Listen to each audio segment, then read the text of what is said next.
When Jennifer went exploring in the backyard, she came across a small wooden sculpture with an inscription written on the outside. She took the wooden sculpture with her and proceeded to follow the inscription. The inscription talked of a special underground laboratory. She was intrigued by the story that was written on this inscription and followed the directions to the mountain upon which stood above and towered over her town. As she made her way up the streets, past the ambulance, past the solicitor's office, past the doctor's practice, past the red brick house on the left, which contained 2 small bedrooms, each rented to 2 different individuals. One, a blue-rinsed greying pensioner, another, a brunette with a small child, her husband away at the local mill. She continued up the street.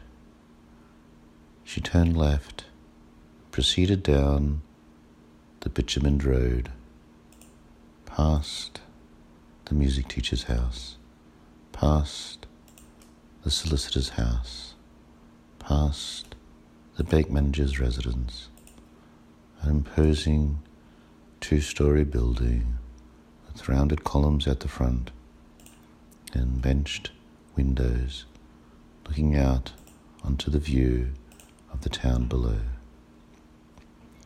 She proceeded to follow the road and came to the path which was made by the local scouts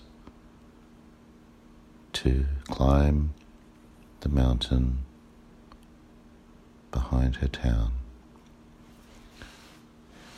She followed the path upwards, but then the inscription instructed her to go through a thicket of forest. She trusted what the totem was saying, and she scratched her way through the thicket.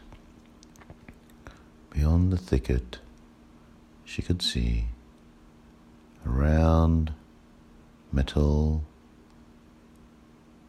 covering which lay above the ground.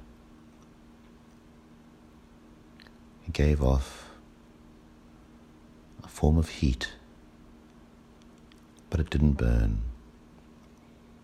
She placed the inscription in a small nook that lay before the round blue metal warm covering, and it slid open into the ground. It didn't slide into the ground horizontally, it slid into the ground vertically. Before her was a set of marble steps winding down with gold inlay. The level of sophistication of the steps took her by surprise. A faint glow came from the walls of the steps, and she could see quite clearly down, down, down the twisting steps. She started to walk down the steps.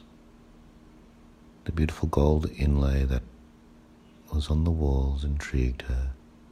It was a form of marble with gold inlay in a hexagon pattern which repeated itself as it spiraled down, down, down the steps. Intrigued by this high level of sophistication and technology, she crept further into this new domain that the inscription had shown her.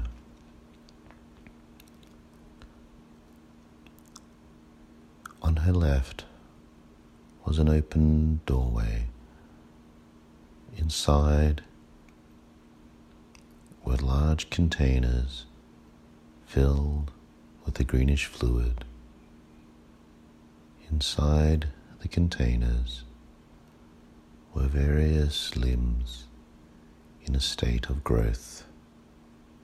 Arms and legs, torsos and hearts, livers, many other organs.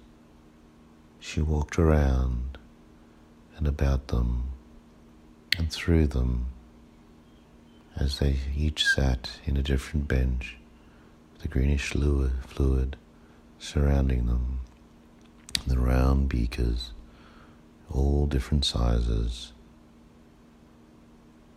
The light which emanated from the walls illuminated her passage through the many, many rows of these organs as they grew. She couldn't hear any voices. She couldn't see anyone else about her. Just all these organs growing, all these limbs being manufactured inside this green fluid effortlessly in various stages of growth. The room was about 82 paces in width and 95 paces in length. There appeared to be no other objects in the room apart from green fluid sitting inside the various beakers and tubes and glass perspex holders, growing all these different organs. It was beautiful and frightening. Pure abundance of life, but not quite animated life that was around her, seemed fascinating. The intriguing way in which these organs were growing, in which these limbs seemed to be self-manufacturing themselves,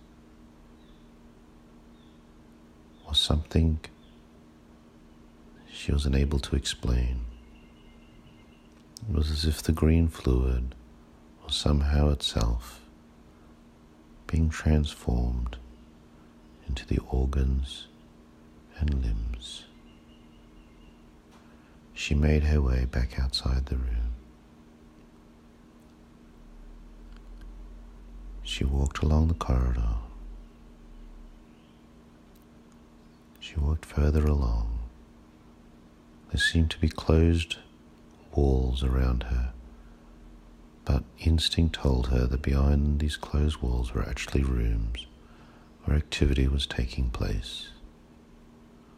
She kept walking along the corridor.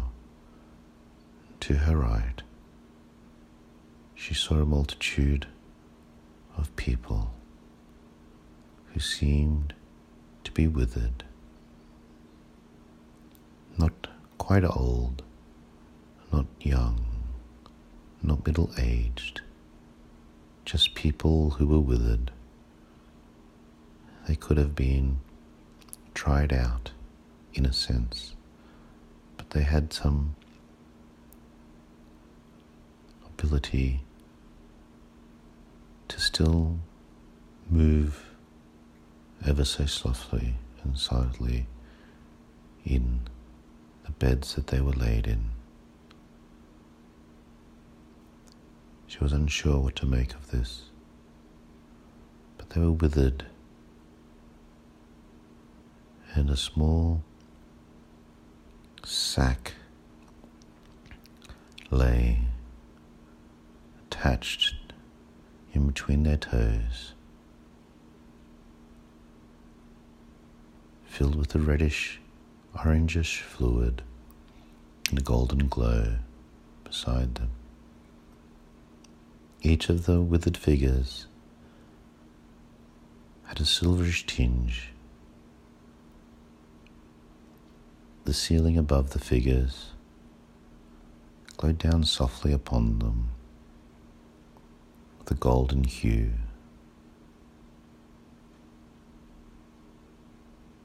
They seemed neither alive nor dead, but have some independent movement created by the surroundings she assumed. So many people lay like this. She walked 1,000 paces